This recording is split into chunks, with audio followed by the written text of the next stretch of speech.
Penuh. Assalamualaikum warahmatullahi wabarakatuh. Waalaikumsalam. Waalaikumsalam.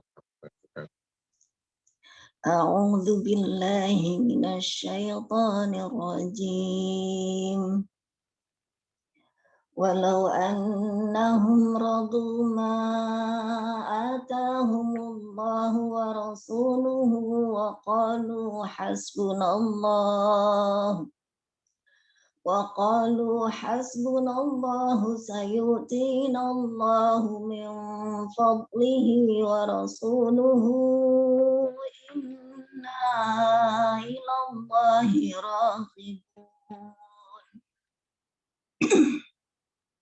إنما الصدقات للفقراء والمساكين والعاملين عليها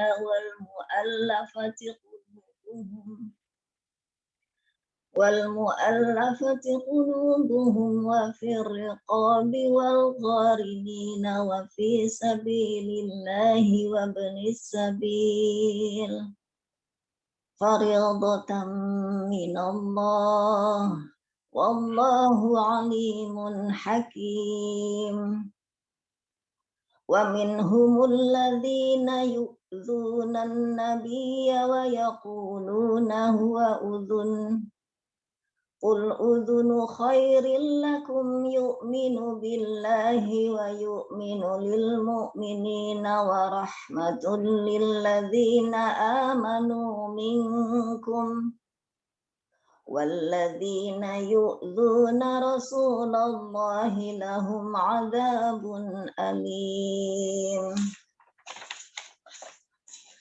يحلفون بالله لكم ليرضوكم والله ورسوله أحق أن يرضوه إن كانوا مؤمنين ألم يعلموا أنه من يحادد الله ورسوله فأن له نار جهنم خالدا فيها ذلك الخزي العظيم يحذر المنافقون أن تنزل عليهم سورة تنبئهم بما في قلوبهم قل استهزئوا إن الله مخرج ما تحذرون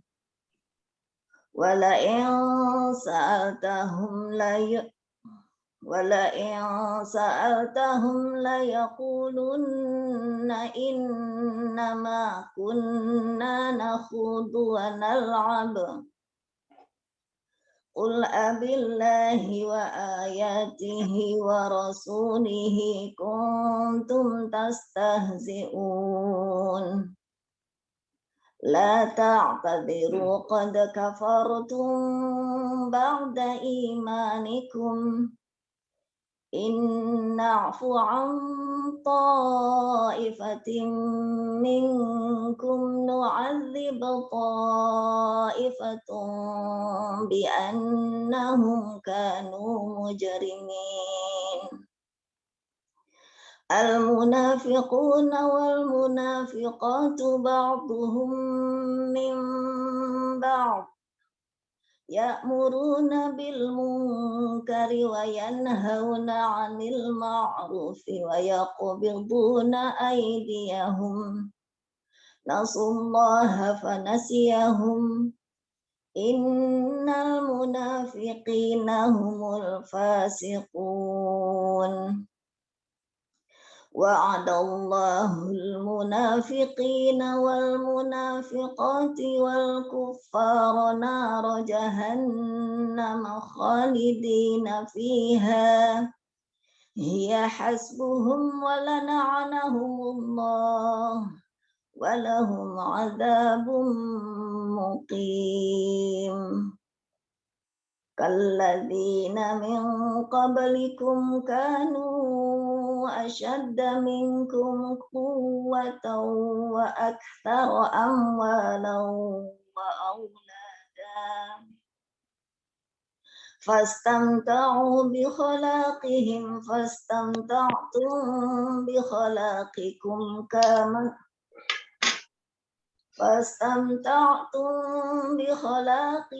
كما استمتع الذين من قبلكم بخلاقهم وخضتم كالذي خاضوا أولئك حبطت أعمالهم في الدنيا والآخرة وأولئك هم الخاسرون. Sadaqallahul azim.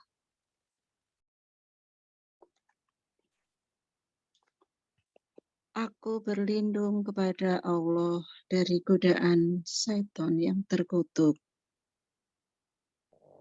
Dengan menyebut asma Allah yang Maha Pemurah lagi Maha Penyayang.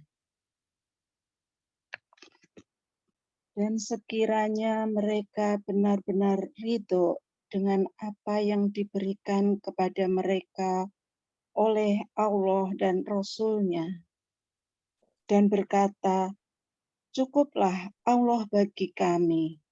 Allah dan Rasul-Nya akan memberikan kepada kami sebagian dari karunia-Nya.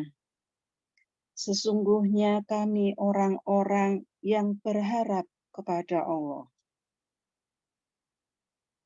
Sesungguhnya zakat itu hanyalah untuk orang-orang fakir, orang miskin, amil zakat yang dilunakkan hatinya atau mu'alaf, untuk memerdekakan hamba sahaya, untuk membebaskan orang yang berhutang, untuk jalan Allah dan untuk orang yang sedang dalam perjalanan, sebagai kewajiban dari Allah.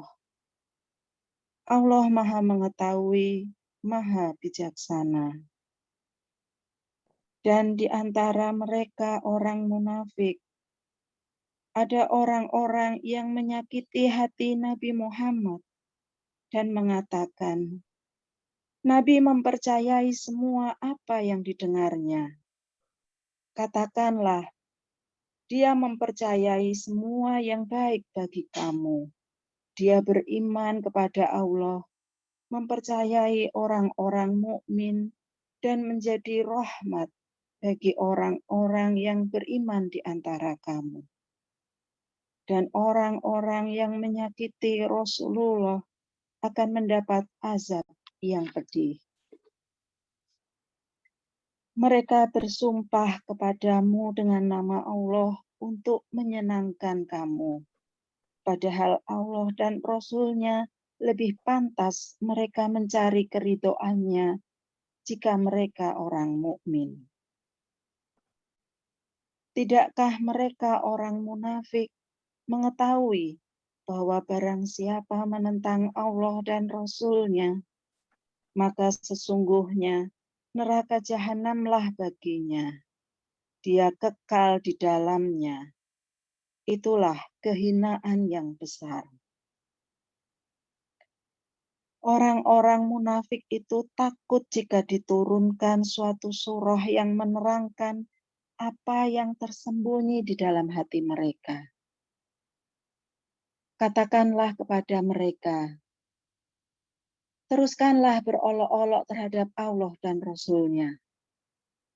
Sesungguhnya Allah akan mengungkapkan apa yang kamu takuti itu.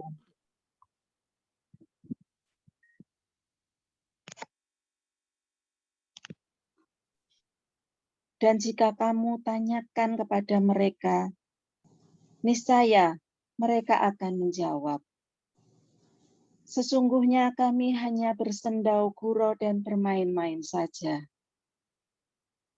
Katakanlah, mengapa kepada Allah dan ayat-ayat-Nya serta Rasul-Nya kamu selalu berolok-olok? Tidak perlu kamu meminta maaf, karena kamu telah kafir setelah beriman.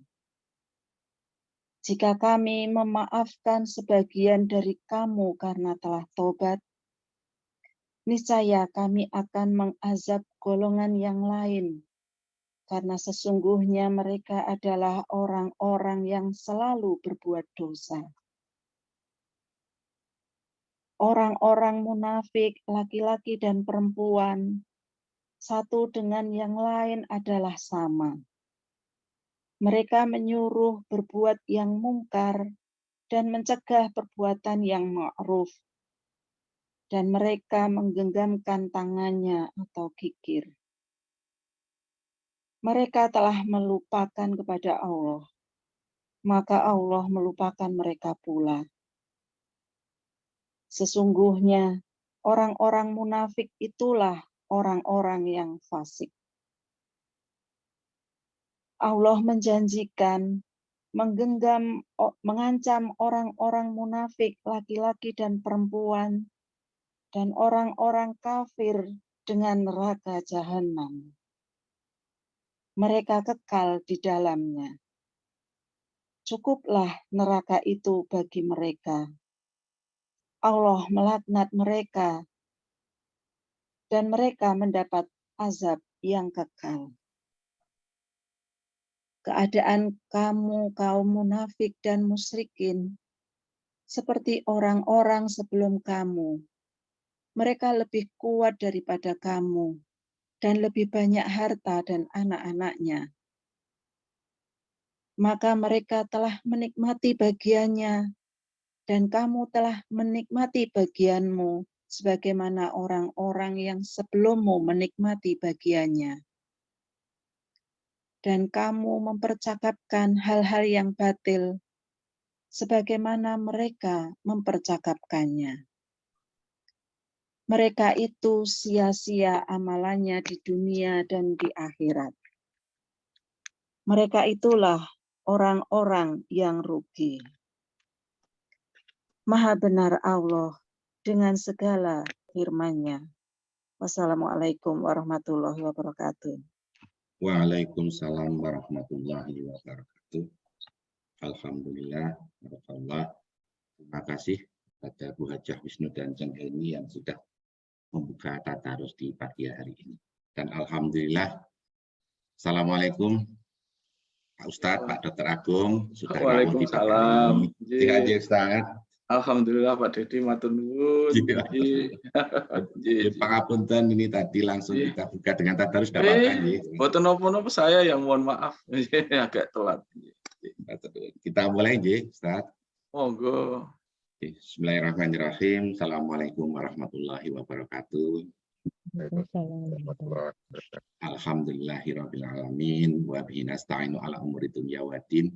Wassalatu wassalamu ala asrofil anbiya'i wal mursalin wa ala alihi wa sahbihi ajmain amma ba'du. Asyhadu an la ilaha illallah wa asyhadu anna Muhammadan abduhu wa rasuluh. Rabbi shrah li sadri wa yassir li amri wahlul 'uqdatam min lisani yafqahu. Yang terhormat dan yang kami hormati Ustadz Dr. Agung Budianto, terima kasih Pak Ustadz yang sudah menyempatkan hadir kembali di Zoom Sabtu pagi. Karena tadi malam beliau masih ada di Solo aja Ustaz. Tadi pagi ini naik kereta paling pagi. Naik kereta Mas. Ya, saya naik Mutiara. Untuk nggak Belandang sampai ke sana sih Ustaz. Oh ya, saya takutnya sampai Bandung. Zoomnya di kereta nanti. Sekali lagi matur suwun Ustadz Agung Budianto yang sudah hadir di Sabtu pagi. Yang berikutnya yang kami hormati Bapak-bapak, Ibu-ibu yang jamaah Zomiyah Adem Hati yang insya Allah pagi hari ini dirahmati oleh Allah. Terima kasih kami haturkan kembali kepada panjenengan semua yang sudah menyempatkan waktunya di pagi hari ini untuk bisa hadir di Zoom Sabtu pagi. Alhamdulillah, puji syukur kita panjatkan kehadirat Allah Subhanahu wa Ta'ala atas segala limpahan rahmat, taufik, hidayah dan inayahnya. Maka di pagi hari yang cerah ini kita diberikan kesehatan, diberikan umur yang panjang, diberikan kesempatan sehingga bisa bergabung di Zoom Sabtu pagi pengajian Adem Hati. Sholawat serta salam tak lupa tercurah kepada junjungan kita Nabi Agung Muhammad Sallallahu Alaihi Wasallam beserta seluruh keluarga dan sahabat-sahabatnya, yang telah memberikan manfaat dan syafaatnya kepada kita umat manusia sampai di hari akhir nanti. Bapak Ibu yang kami hormati, marilah pengajian di pagi hari ini kita buka bersama-sama dengan membaca basmalah. Bismillahirrahmanirrahim. Dan alhamdulillah di pagi hari ini saya akan ditemani oleh Ceng Afifah yang akan membantu menjadi moderator. Monggo Ceng Afifah, waktu kami persilakan. Matur nuwun Om Dudi. Bismillahirrahmanirrahim. Assalamualaikum warahmatullahi wabarakatuh. Alhamdulillah kita sudah berkumpul hari ini ya tanpa banyak panjang waktu. Mari kita sama-sama menyimak kajian dari Dr. Hewan Haji Agung Budianto, MP, PhD, yang juga kebetulan menjadi Wakil Dekan Fakultas Kedokteran Hewan UGM Yogyakarta. Yang temanya ini menarik sekali, berkaitan dengan pengembangan kepribadian supaya hidup kita itu diridhoi oleh Allah. Insya Allah. Jadi monggo silahkan Ustadz Agung Budianto, Pak Agung, monggo.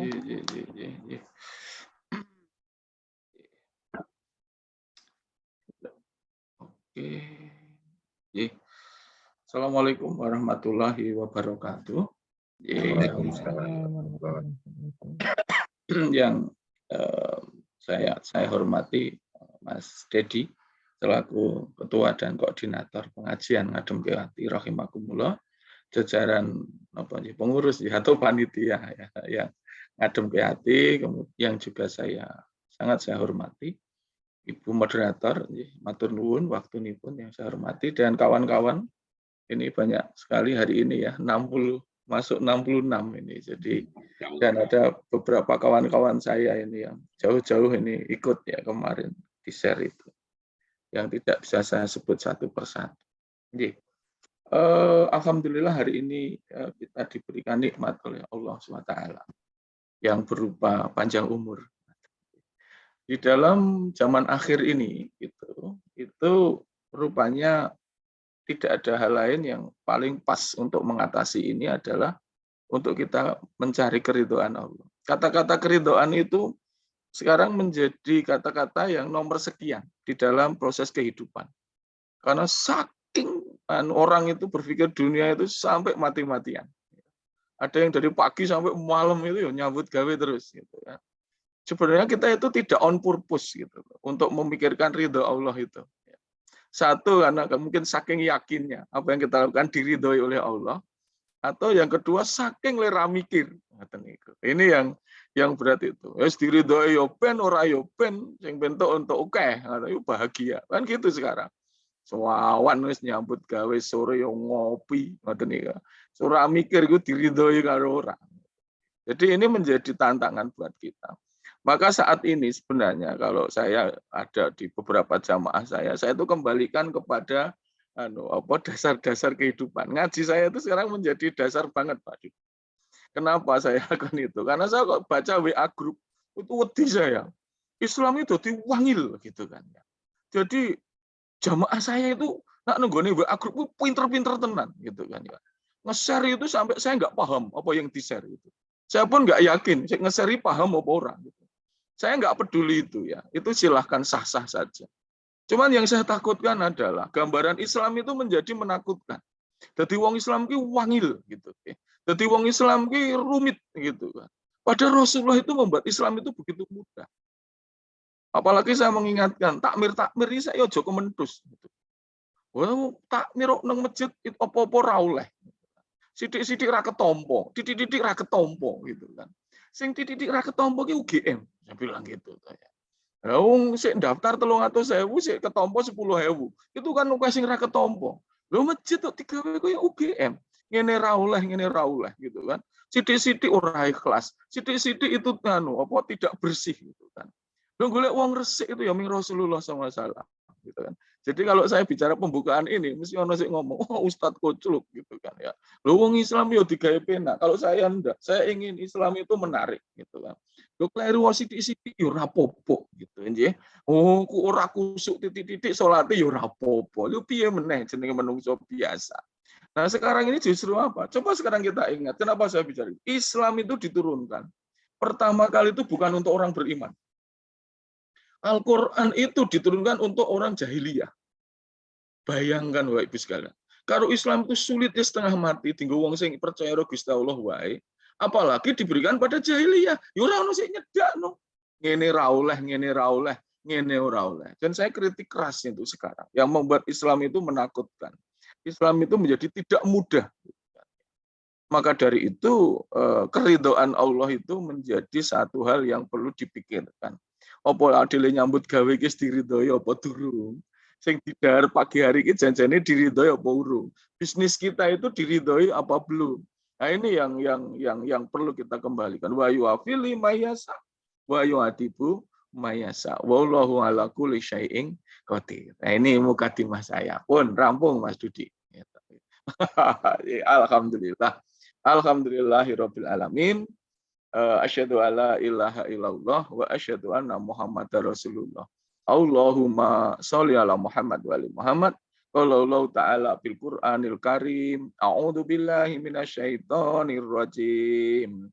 Tsumma awrasnal kitabal ladzi yastafaina min ibadina faminhum dzalimun li nafsihi wa minhum muqtasid wa minhum sabiqun bil khairati bi idznillah dzalika huwal fadlul kabir.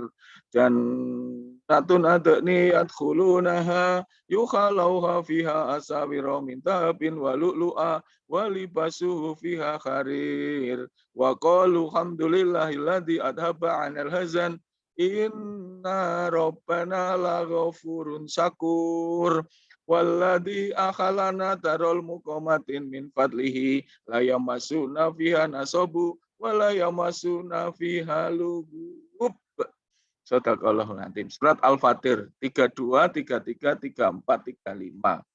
Ya, alhamdulillah kita diberi nikmat dening Gusti Allah. Jadi luar biasa pagi ini nggih. Sambil ngeteh, ada yang kita ngono sik ngedep dang goreng, ngoten nggih. Kalau Mas Dudi ya ming tempe gembus, ngono baceman enake nemen gitu. Kalau Bu Afifah rodok keren itu kita nggih. Ya tahu bacem ya padha ya sak level itu. Alhamdulillah. Kalau Mbak Vivi kita keren itu. Kita burger telo. Jadi inilah yang nggih nyun sewu. Kalau saya ya opo iki nggih. Oh tempe, alhamdulillah. Ternyata kita satu letting ya. Wong desa gaya. Jadi Bapak Ibu yang kami hormati. Jadi Al-Fatir 32 itu manusia itu dibagi 3 golongan. Satu yang mendolimi diri sendiri, 2 golongan yang di tengah-tengah, yang ketiga yang sabikun bil khairati biidnillah. Orang yang bersegera berbuat baik atas izin Allah. Lalu Allah menutup ini, dzalika huwal fadlul kabir. Orang yang bersegera berbuat baik itu akan mendapatkan pahala yang besar. Pahalane nopo? Wah, ya 33. Jannatun adni, surga adnin. Jannatun adni yadkhulunaha yukhalauha fiha asawira min dhahabin wa lu'lu'a wa libasu fiha harir. Wong sing bersegera berbuat baik niku pahalane ora main-main. Surga adnin yang diisi itu bajunya dari sutra, dihias dengan mutiara. Ujungnya itu keren lagi. La yamasuna fiha nasabu wa la yamasuna fiha lughub. Apa kata Allah? Sesuk kowe nang swarga ndul, ngaten nek cara Jogja. Ora ono rasa letih dan lesu.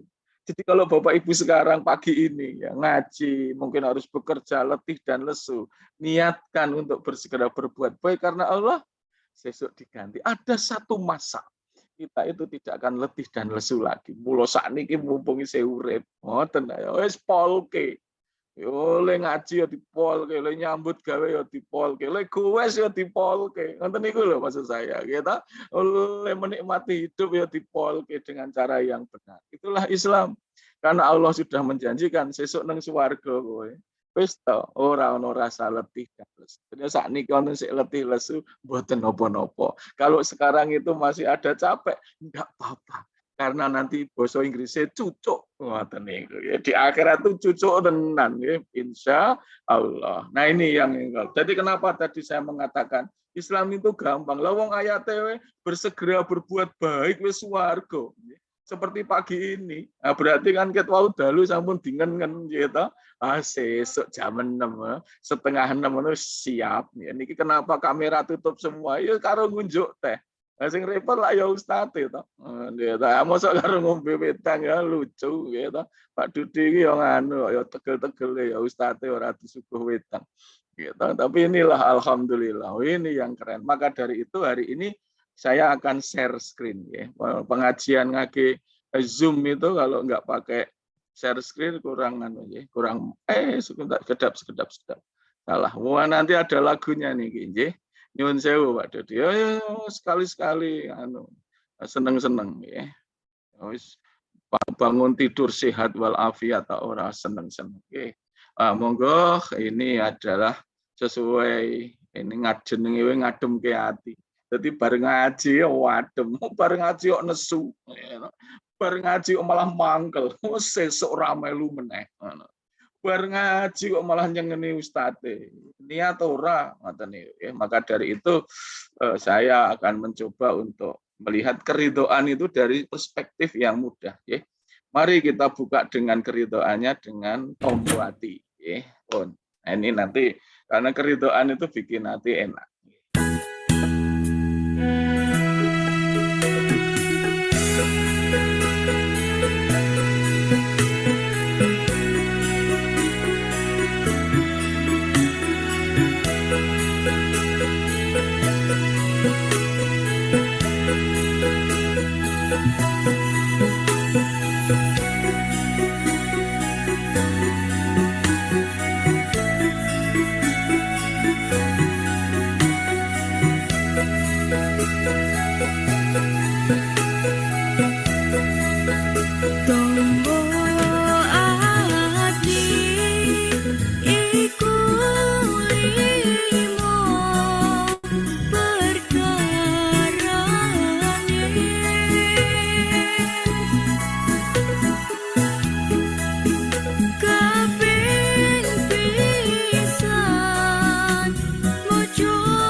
Ampun, kok ndak kesuwen, gitu. Jadi tombo hati, ayo, sewu yang luar Jawa ya dinikmati wae, ngaten ora paham isine. Karena ada beberapa ini dari Sulawesi, Pak Dodi ya, teman-teman itu ya, dari Kalimantan juga ada ya. Jadi ini saya untuk kenalan, mungkin pernah ya saya dosen S1, S2, S3 di Gajah Mada. Ya komisi ahli di kementerian, saya auditor itu dan sebagainya. Nah sekarang saya sekretaris takmir masjid kampus Gajah Mada. Jadi sekjennya sekarang saya Pak Dudi. Ya. Untuk RDK besok tunggu saja. Tokoh-tokoh akan kita kumpulkan di Jogja. Baik calon presiden maupun calon RT. Nah, itu ada semua ya nanti ya. Dan nah ini saya S1, S2, S3, S2 di Gajah Mada, S3 saya di Jepang. Saya hanya ingin mengatakan latar belakang saya itu tidak pendidikan agama, ya, tapi umum semua. Jadi sedolopat nyun pangapunten. Ya. Kemudian konsep keridhaan dari Allah Subhanahu wa taala itu, ya, itu kan ini beberapa cirinya orang yang diridhai Allah itu terasa ringan ketika beribadah, gitu kan? Terasa berat ketika bermaksiat, lalu suka berteman dengan orang yang soleh, suka menuntut ilmu, mudah introspeksi dan bertaubat dan mementingkan kepentingan akhirat. Nah, inilah sebenarnya orang yang diridhoi oleh Allah itu cirinya demikian. Jadi tidak rumit, gitu kan. Sehingga seperti Bapak Ibu sekalian hari ini, ketika dalam aktivitasnya itu diniatkan ibadah, nah itulah keridhaan Allah akan turun. Kenapa ridho itu penting? Wa yu'afili mayasa wa yu'adibu mayasa wallahu ala kulli syai'in qadir. Apa artinya? Artinya bahwa semua yang ada di dunia ini itu kan Allah SWT semata.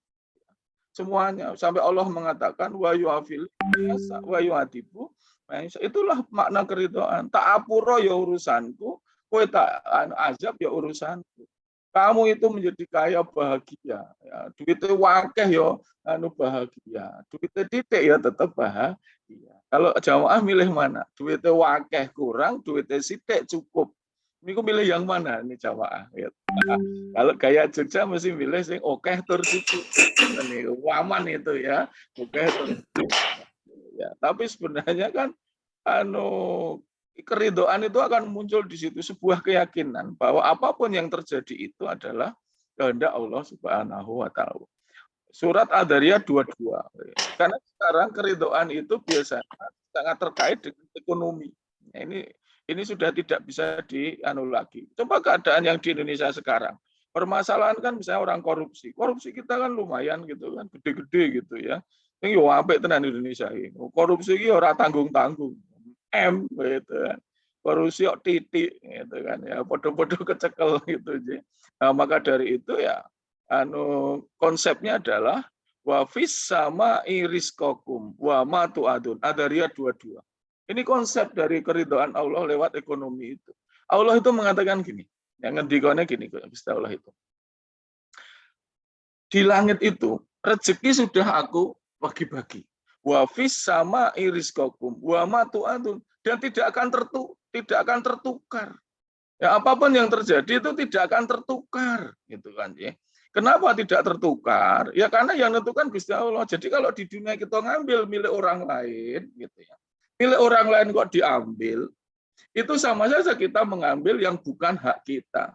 Makanya mohon maaf, contohnya pun ya, yang kemarin ramai itu kan Rektor Unila Lampung. Rektor kena suap 5,1 miliar. Berarti kan bukan haknya. Ya sudah, baru 2 tahun jadi rektor, diambil hak itu yang 5,1 miliar. Diambil oleh negara, diambil oleh Allah. Maka dari itu keridhaan itu adalah menerima apapun keputusan Allah. Sehingga apa? Ketika beribadah ringan, karena yang diinginkan ridhone Gusti Allah. Ora dialem ya ora apa-apa, dialem ya seneng, itu lumrah gitu kan. Tapi ora dialem ya ora susah kan gitu. Ini yang keren, itu keridhaan. Kemudian ya mestinya beruntunglah kita yang hadir ini berteman dengan orang-orang yang soleh. Bahkan Rasulullah SAW hadisnya panjang. Pertemanan itu seperti apa yang diridhoi? Seperti pertemanan penjual minyak wangi atau pandai besi. Kata Rasul di Bukhari ya, kita juga lihat bisa di Riyadhus Shalihin juga ada. Itu bahwa yang mengatakan bahwa kalau kita itu berteman orang jual minyak wangi, ya minimal wangi ambune, kecipratan ya kecipratan wangi. Tapi kalau dengan pandai besi itu ada 2 kemungkinan. Satu, kena asapnya aja udah hapek, kalau enggak hati-hati kena percikan bara sehingga kita terbakar. Sehingga Rasul orang yang diridhoi dilalai untuk kanca yang soleh. Kemudian suka menuntut ilmu seperti hari ini. Kemudian ya ini yang nomor 5 ini, muhasabah, suka introspeksi, bertaubat dari kesalahan dan dosa. Itu keren, gitu kan. Nah, negeri ini memang harus belajar bagaimana merasa bersalah. Kadang-kadang kita tidak bisa tidur karena tersinggung, kan gitu. Kita itu ora iso turu ngrempeli mergo mangkel, ini kan aneh gitu kan. Ya wis lah, karena apa? Karena kita merasa lebih hebat. Kita merasa lebih baik. Jadilah latihan diri dari Allah menjadi orang yang rendah hati. Jadi orang gampang nesunat. Nah, lalu konsep keridhaan itu adalah satu ridho Allah, ya, menjadi Rob kita itu standar ridho Muhammad SAW sebagai rasulnya. Ini hadis riwayat Muslim. Kemudian hadis Bukhari, ridhonya orang tua. Ridhonya Gusti Allah ki ridhonya ibu. Ridhonya Gusti Allah itu ridhonya orang tua. Wa wasoinal insana biwalidai ihsana. Hamalathu ummuhu kurhau wa wado'anhu kurha wa hamluhu wa fisaluhu salasuna sahro hatta balagho asuduhu wa balagho arba'ina sanatan amaba. Surat Al-Aqaf 15. Ujung ayatnya ini lho, sangar loh, hati-hati loh ya. Al-Aqaf 15 itu kalimatnya itu ini tuh betul ilaika wa ini minal muslimin. Nah, kowe pengen jadi orang muslim yang selamat, itu ayat yang atasnya adalah wa soinal insana biwalidai ihsan. Wis sangar tenan ini. Jadi kalau sampai kita mbok pintere kaya ngopo to, kita itu ampuhe kaya ngopo, sugihe kaya ngopo, kalau tidak bertaat kepada orang tua, ya, tidak menghormati orang tua, nek bahagia. Kalau Gusti Allah sik janji dunia akhirat itu, maka luar biasa. Maka konsep keridhaan itu yang utama juga adalah keridhaan orang tua kepada anaknya. Maka sudah sepantasnya. Monggo Bapak Ibu sekalian, yang sudah sedo didongake, kadang ditilihi ziarah kubure, sing isih sugeng monggo didongake kalih diseneng-senengke. Ngaten. Nek cara wong Yojo niku wonten istilah munjung. Ya munjung pirsa, banyak yang nggak pirsa. Bahasa Indonesianya apa ya munjung niku nggih. Jadi memasak enak, kemudian satu piring diaturke kepada orang tua sambil ngomong, Ibu, Bapak, niki kula masak rada enak. Monggo nak badhe dipun raosaken. Ibu ya senenge nemen. Loh, Bapak Ibu ngeledar sepiro kan nggih. Tapi itulah nilainya. Tapi sekarang karena modern ya rada lucu, bar masak enak difoto, jur dikirim WA dengan tulisan, Bu, aku masak enak, monggo dilatih HP. Ini kan anak petuk itu ngono kuwi gitu. Ibune lho malah mengkon delok tok ya, karena desain ya. Jadi lawe virtual ya. Jadi inilah. Kemudian Islam sebagai agama itu satu rangkaian. Nah, yang biru ini, biru muda ini ridho suami. Kita ada Pak Dudi juga rada ngleling ya. Rungokke. Ya, tak cocok sing hadise para laki-laki yang hadir di sini ya, para suami. Oh, ibu-ibu dengerin. Tenan iki. Kalau sampai ada istri membuat suami tidak upset atau marah dan belum diridhoi suami, maka doa istri tidak ijabah. Ya, serata gleling iki. Ayo, jaluk ngapura. Ibu era hadis liyono. Semua dosa istri ditanggung suami. Kapok kowe gitu kan. Aku ora njaluk ngapura, dosane sik nanggung kowe. Kowe mlebu neraka dhisik. Itu namanya pasangan petuk gitu kan ya. Mosok ya lanang wedok malah doneng neraka. Tapi inilah keridhaan suami itu hadisnya sahih dari Tirmizi. Maka dari itu konsep-konsep keridhaan itu adalah ridho dalam konsepnya macam-macam. Tapi yang utama ada 3, ridho karena Allah, ridho Muhammad, dan ridho Islam ya, sebagai agama kita. Monggo lanjut ya. Nah, ridho yang tidak diperbolehkan ada 2. Sekarang ini kita banyak keridhaan tapi 2. Ridho kepada orang yang berselisih dengan Nabi itu ada zaman dulu itu ya, yang berselisih dengan Nabi. Itu Quran surat At-Taubah 93, kemudian di surat Yunus 29 ridho dunia. Jadi yang dipikir dunia terus. Jadi yang merah 2 ini adalah keridhaan yang dilarang. Nah, yang kiri ini adalah cirinya, yang kanan adalah konsep dari keridhaan itu.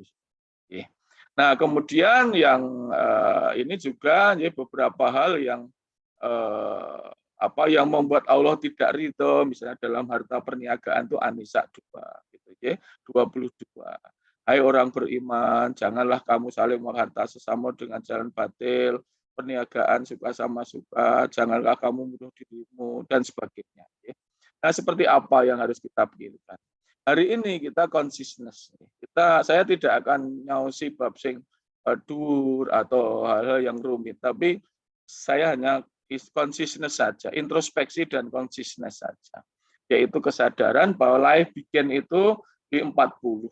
Ya, jadi dalam manajemen umur supaya keridhaan itu muncul, kita pakai konsep manajemen umur Al-Aqaf 15 ya, yang saya sebutkan tadi, bahwa setelah 4 arba'ina sanatan qala rabbi auzidni an askura, ya, 1 bersyukur.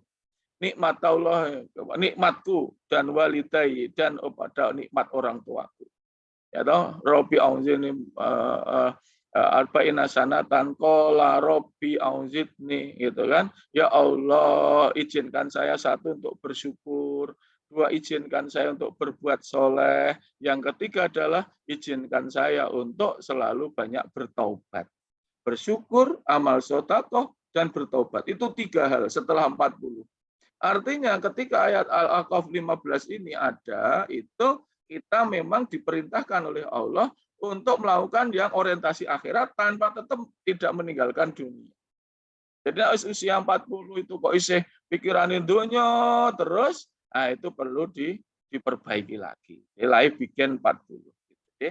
Nah, introspeksi ya, kita sampai sama. Ya, sekarang tentang kebahagiaan itu seperti apa? Ini yang membuat ridho itu apa? Uang kan biasanya awal gitu kan. Ketika kita bicara tentang harta, misalnya awal. Jadi apakah itu?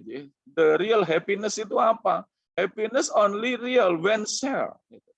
Kalau Rasul mengatakan gini, kalau ada orang membantu orang lain, kemudian orang lain itu menjadi bahagia dan dia ikut bahagia, itu keren. Saya ulangi ya. Kalau ada kita hidup, lalu membantu orang lain dan orang lain menjadi bahagia, dan hati kita ikut bahagia, itu yang keren. Itulah yang hebat. Tapi kalau kita membantu orang lain, ya, kemudian hati kita merasa kehilangan, inilah yang perlu ngaji lagi. Perlu menata hati. Dalam sebuah kisah, Rasulullah SAW kondur, lalu ketemu Siti Aisyah. Istri, wahai istriku, ya, dalam terjemahan bebas, apakah daging kambingku yang kemarin masih ada? Lalu Rasul, wah sampun telas Rasul, sudah saya bagi kepada tetangga sebelah. Yang kita ndak ada. Apa kata Rasul? Masyhur kalimat Rasulullah ini. Ndak apa-apa. Justru yang diberikan orang lain itulah yang masih. Yang kita makan itulah yang habis. Lalu beliau ngendika, main dukum yang fadu wa ma'indallahi baqa. Yang ada di sisi kamu itulah yang fadu, yang fadu. Tapi yang di sisi Allah itulah yang kekal. Jadi jamaah sekalian, mana harta kita sesungguhnya itu adalah yang kita sharekan. Nah, Allah itu ridho banget. Kenapa? Karena ada sebagian harta itu jadi ikut kita. Yang kedua, orang itu ditakdir oleh Allah beda-beda ekonominya. Mana yang buat Allah ridho? Orang yang membantu, orang yang kekurangan. Coba ayat-ayat sedekah itu luar biasa. Hadis-hadis sedekah banyak. Kenapa? Karena apa yang kita miliki itu tidak sepenuhnya milik kita. Ada titipan dari Allah Subhanahu wa Ta'ala. Nah, titipan itulah yang harus kita kembalikan pada empunya. Sedekah, anak yatim, ya, kemudian infak dan sebagainya.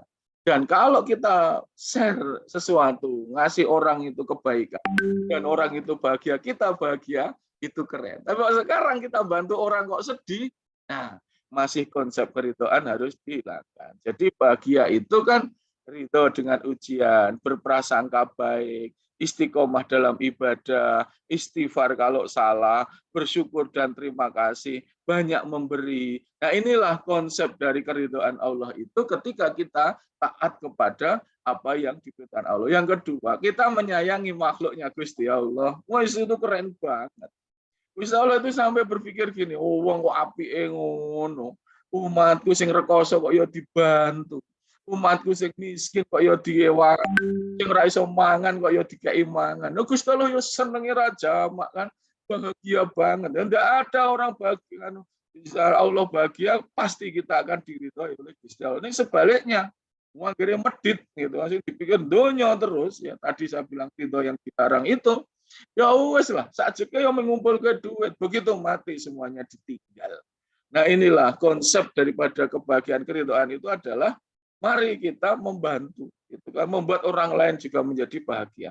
Bapak Ibu coba Anda lihat ini, coba ini simbah ini ya, Masya Allah.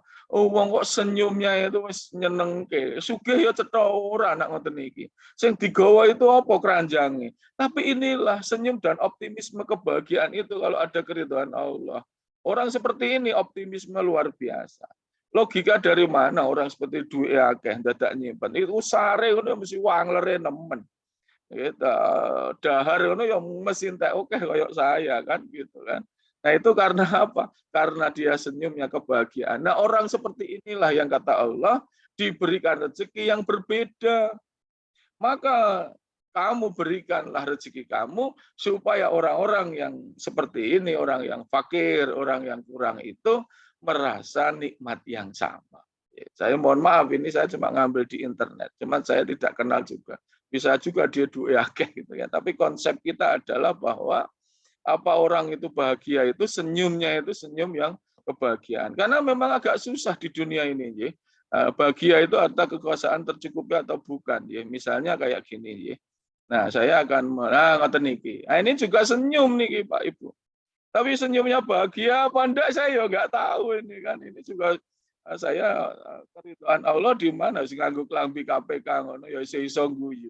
Oh, Indonesia yo wah elok tenan gitu kan. Jadi sama-sama tertawa, apa konsepnya kita tidak tahu. Maka dari itu marilah kita melihat dengan konsep kita sendiri. Apa konsep kita? Ya seperti ini Bapak Ibu sekalian. Yang pertama, surat Az-Zumar 42. Coba kita lihat itu, ini keren sekali. Jadi kita masih diberi kesempatan hidup. Bangun tidur itu adalah ridho dari Gusti Allah Subhanahu wa taala. Coba bayangkan di Az-Zumar 42. Fil manamiha kata Allah, gitu kan? Fil manamiha.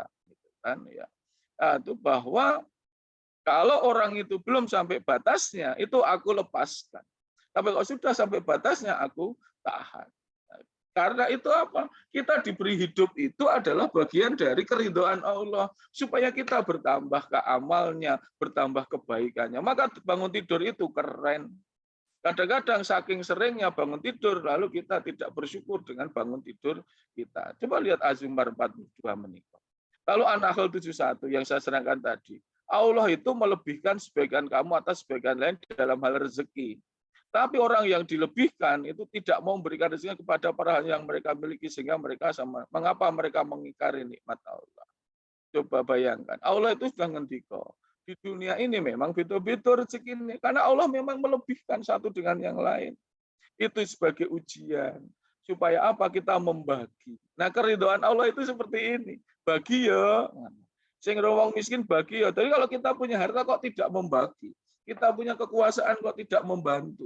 Kita punya kelebihan harta dari Allah yang katanya itu kok sama sekali tidak membantu. Maka dipastikan Allah pun tidak akan ridho kepada kita. Sehingga keridhaan itu diwujudkan apa? La in sakatum la azidanakum wa la in kafartum inna adabi lasadi. Coba hadis Rasulullah, itu keren sekali Bapak Ibu. Sekali itu apa? Apa Rasulullah? Ittaquna walau bisiki tamrotin.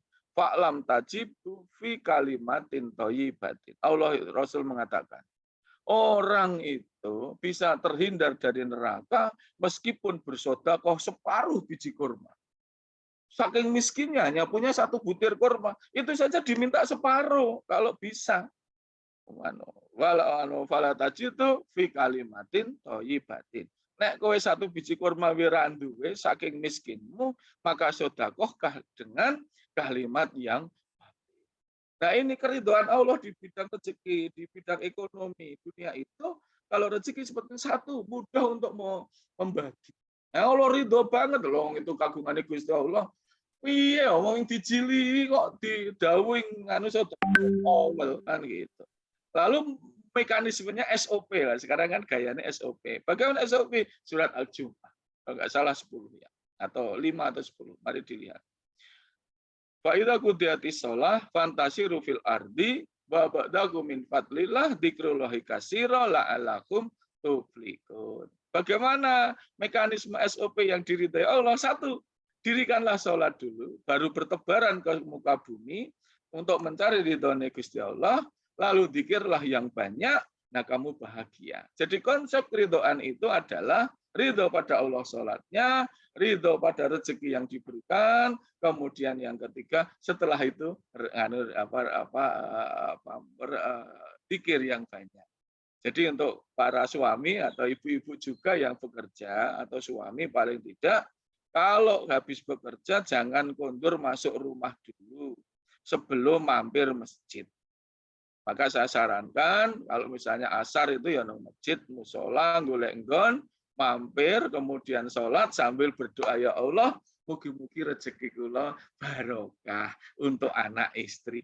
Yes. Nah, jadi rezeki yang diasta kondur seperti gambar ini, gitu. Dong loloh konten niku.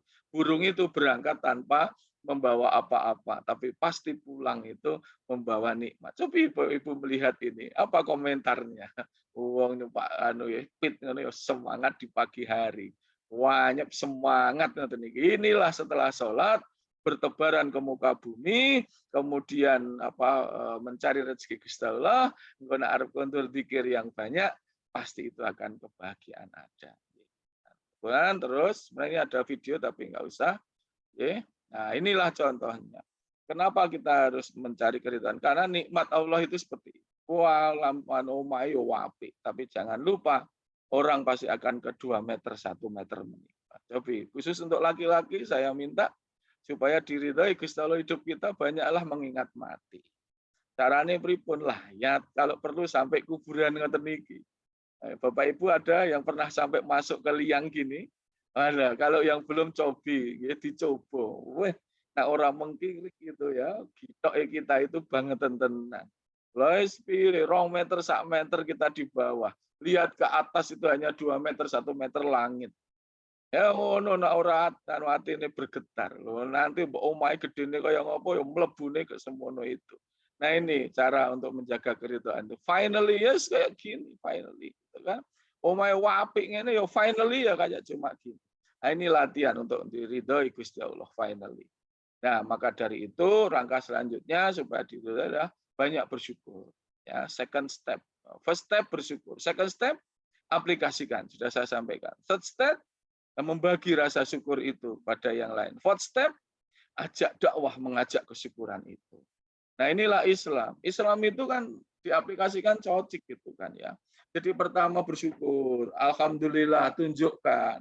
Yang kedua adalah bagi kebahagiaan itu pada orang lain. Kemudian yang keempat, ayo mulai mengajak. Ya seperti pengajian pagi ini. Setelah ini kita mengajak yang lain. Bersyukurlah. Hadis Bukhari dan Muslim ini sahih. Kekayaan bukanlah diukur dengan banyak kehidupan dunia, namun kaya adalah hati yang selalu merasa cukup. Nah inilah, merasa cukup inilah yang akan kita raih. Karena apa? Karena ada keyakinan harta kita sebagian milik orang lain. Nah, makanya jangan suka membanding-bandingkan dengan rezeki orang lain. Kalau sudah banding-bandingkan nanti nggak bisa tidur. Tonggone tuku motor, loro untung. Tonggone bangun rumah, loro sirah. Tonggone tuku mobil, loro hati. Jadi ini apa? Karena banding-bandingkan rezeki dengan orang lain.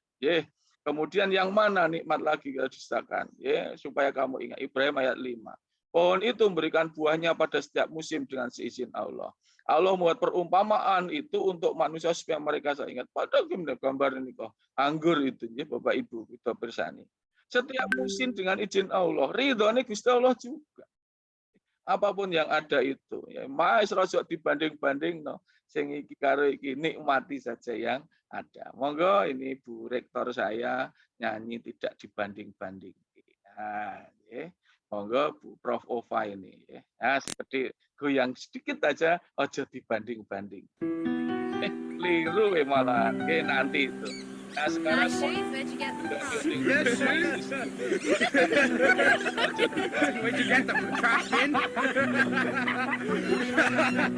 kisah ini kan menggambarkan ada anak yang compang-camping, miskin, lalu dia selalu berpikir, kenapa aku menjadi orang paling sengsara di dunia?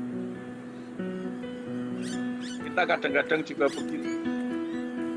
Wah, aku kok rekoso dhewe, saangkatan padha-padha alumni.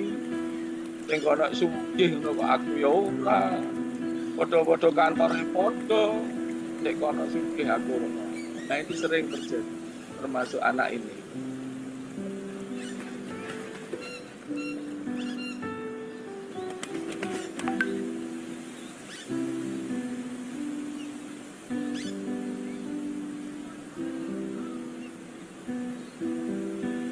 Koncone sugih.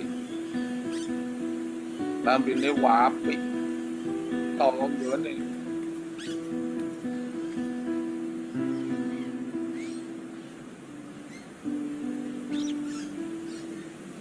Mulailah banding-banding. Kono sepatune utuh. Dinyeki meneh.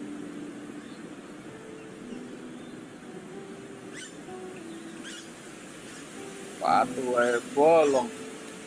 Mari kita lihat. Nanti ujungnya biasanya kita lalu menyalahkan Allah Subhanahu wa taala.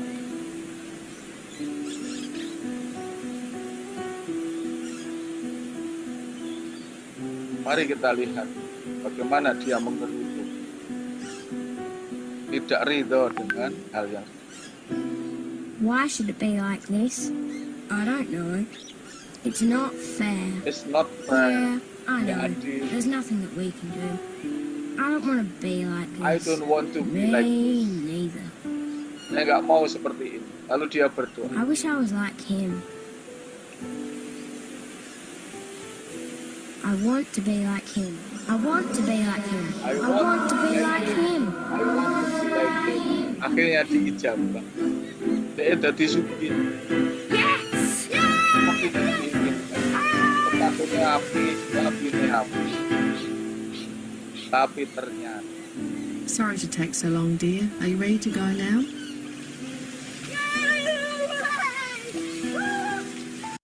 Ternyata dia lumpuh. Apa inspirasi kita? Di dalam surah Al-Fajr, Allah itu mengatakan, Wallahu ya'lamun wa antum la ta'lam. Allah mengatakan, yang tahu itu aku. Wallahu ya'lamun. Kamu itu la ta'lamun. Kau kira ngerti. Kamu itu tidak tahu, tapi sok tahu. Kan begitu, Pak. Kita itu selalu menggerutu, komplain. Aku kok ngene, aku kok ngene, kudune ngene. Gusti Allah itu sampai bingung. Itu yang terbaik. Dia ingin punya sepatu bagus. Dia ingin, Gusti Allah disengeni wae. Tidak adil. Jenengan ki niat napa mboten kalih kula. Ternyata itulah yang terbaik. Dia sepatune apik, bajune apik, anak ini. Tapi ternyata lumpuh. Dia menyesal. Dia lebih suka dengan sepatu yang berlubang-lubang itu. Artinya apa? Keridhaan itu muncul dari hati kita. Ya. Ojo senangnya protes. Gusti Allah itu memberikan yang terbaik. Di awal saya sudah mengatakan. Kersane Gusti Allah itu yang terbaik untuk orang mukmin, orang bertakwa. Awake dhewe niku sing sok-sok tahu. Ya. Akhirnya apa? Rekoso dhewe. Maka dari itu kita sadari sifat manusia itu kan ada 3 yang membuat tidak ridho itu. 1, suka ajilah. Ajilah itu jangka pendek. Instan. Ngene kok ora lek ngene, ke aku salat selet ngujan ngaji kok ora sugih-sugih. Itu manusia, ya. Kemudian yang kedua itu hasad. Senengane ndelok wong liya. Senengane ndelok wong liya. Kemudian yang ketiga, kesalahan kita adalah salah perspektif melihat kehidupan. Mari kita lihat gambar ini, ya. Sudah ini coba. Ada kopi tapi sedikit. Lalu kita minum. Nah, monggo jenengan milih yang mana sudut pandangnya. Ono sik ngombe, enake. Elok tenan. Kok wing titik ngene piye iki? Tesih wonten malih mboten. Itu yang pertama. Yang kedua, ada yang ngombe gelenggeng. Ngoten niku kopi niku. Alhamdulillah meskipun sithik isih ndek kesempatan. Nah, itu kan itu langsung jenengan yang mana? Nak kula mesti yang kedua gitu. Enak ngene apa iso ana liyane ra. Isih tanduk neh ra. Oh, yang pertama saya itu rombongannya ya toh. Iku ming sithik ya enake ngene. Nah, kalau kita sudah sampai yang level 2, ngunjuk ra ketong sithik alhamdulillah. ampun sithik nuwun Gusti Allah, kula iso ngrasake. Tapi akhirnya ngombe, kok ming titik karepe piye? Ya itu saya. Maka dari itu yang golongan pertama ini yang perlu banyak introspeksi lagi gitu kan. Nah, ini namanya perspektif kehidupan itu beda-beda. Anda masuk dalam sebuah rumah, ternyata omahe apike nemen. Lah kok ana bentet titik, sing didelokne kuwi terus. Sayang yo, omah apik ngene kok bentet kan gitu. Tapi ada yang gini, bentet ra masalah, sing apik luwe oke. Oh, bentet rasa digagas. Nah, kita masuk yang mana? Nah, itulah sifat manusia. Nah, yang maka dari itu hidup itu pasti hanya pergiliran saja. Surat Ali Imran 140. Ini supaya ridho. Tilkal ayamu nudawiluha bainan. Nah, Ali Imran 140. Yang 139 kan derajat kita tinggi. Wala takhinu wala tahzanu wa antum alauna in kuntum mu'minin. Jadi hidup itu hanya pergiliran saja. Ali Imran 140. Kalau miskin ya orang miskin terus. Yang sugih ya iso ganti gitu kan. Nah ini kadang-kadang ada rich, ada poor, ada sad, ada happy, ada strong, ada weak. Itu biasa. Sing gak nang dhuwur ya aja gaya. Sing gak kuwasa ya aja kementus. Sing nang ngisor ya aja ngresula. Wis nang ngisor, fakir, ngresula, nyolongan. Ya sudah, dunia akhirat itu. Nah, sing nang dhuwur aja gaya. Cuma gak nang dhuwur ngono ya ndengak terus karena Allah mengatakan tilkal ayamu nudawiluha bainan. Bapak Ibu tahu kan, ada rektor saja pulang ke kampusnya nggak boleh. Enek bupati ngono kaya ngopo ampuhe. Kalau kecekel ya ora oleh mulih. Ini fakta. Hakim Agung ora oleh balik nang Mahkamah Agung ya ono wingi. Karena apa? Ya karena sebab itu. Misalnya demikian. Maka dari itu keridhaan Allah itu pasrah kepada Allah apapun yang dilakukan. Jangan sombong ketika kuasa, kaya di atas. Jangan putus asa, menggerutu komplain. Nah, maka dari itu, mari apa yang harus kita lakukan ya gitu. Manajemen umurnya kita lakukan ya. Nah ini yang membuat kita tidak ridho. Apa? Orang merasa hebat. Orang merasa padahal kita itu bukan siapa-siapa. Model seperti ini nanti akan membuat dia rekoso dewi. Mari kita lihat video menit. Jangan membayangkan saya meskipun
sampun. Kira-kira inspirasinya apa? Satu, ayo kita mulai belajar mengalah. Itulah keridhaan akan datang. Wong yang anggere rumangsa bener, itu mesti ra gelem nampa usulan. Rumangsa pinter, nak dilokke titik nesu. Akhirnya apa? Akhirnya dia sendiri tidak bijaksana. Maka dengan rendah hati itu menjadi good listener. Ya, menjadi pendengar yang baik itulah yang diridai oleh Allah. Uang yang gede kokean ngomong, itu mesti bodoh. Esok nih kamu sing kokean ngomong sinten? Pak Dedi langsung Pak Ustadz, ya, pancen bodoh dewe. Tapi inilah keridhaan itu muncul karena kerendahan hati. Merasa kita memang tidak sempurna, merasa kita itu tidak layak, pasti menjadi good listener. Orang itu tidak jadi good listener karena merasa paling benar. Allah tidak akan ridho itu. Bagaimana mungkin zat yang paling kaya saja menjadi good listener? Allah SWT itu luar biasa. Ya doane wong semono kaya diijabah gitu. Nek Gusti Allah niku mboten good listener. Rasulullah itu good listener. Wah, apa yang mau didengarkan, diam, luar biasa. Maka dari itu, setelah bersyukur, kemudian kita yakin bahwa hidup itu akan ada pergiliran, kemudian 3 mudah membagi, maka mari ditutup dengan rasa rendah hati. Pasti akan baik. Ya. Oke, kemudian yang tadi sudah saya pikirkan, ya, ini waktunya ya, sudah habis, tapi sebenarnya apalagi, yaitu berpikir tentang akhirat. Itu ya. Ini contoh keridhaan itu kalau kita pikirannya selalu akhirat. Ini ada di As-Sajdah 5, Al-Qiyamah 2021, surat Al-Jasiyah dan Al-Haqqah. Nanti lain kesempatan kita akan terangkan khusus untuk Al-Jasiyah. Kenapa hari ini penuh dengan kerendahan hati itu menjadi penting. Membagi rezeki itu penting. Bapak Ibu tahu nggih, Jasiyah itu artinya berlutut. Jasiyah itu artinya deprok. Itu surat ke-45, ayatnya 28. Itu menerangkan betapa nanti di akhirat itu banyak orang menyesal. Kenapa mobilku tak gowo? Kenapa rumahku tidak aku bawa? Kenapa tabunganku tak tinggal semua di dunia? Ketika dibuka rapot kita, orang masih kecatat. Mergo apa? Urung sempat digawa ke padang mahsyar. Sehingga apa? Semuanya berlutut karena sudah tidak punya apa-apa.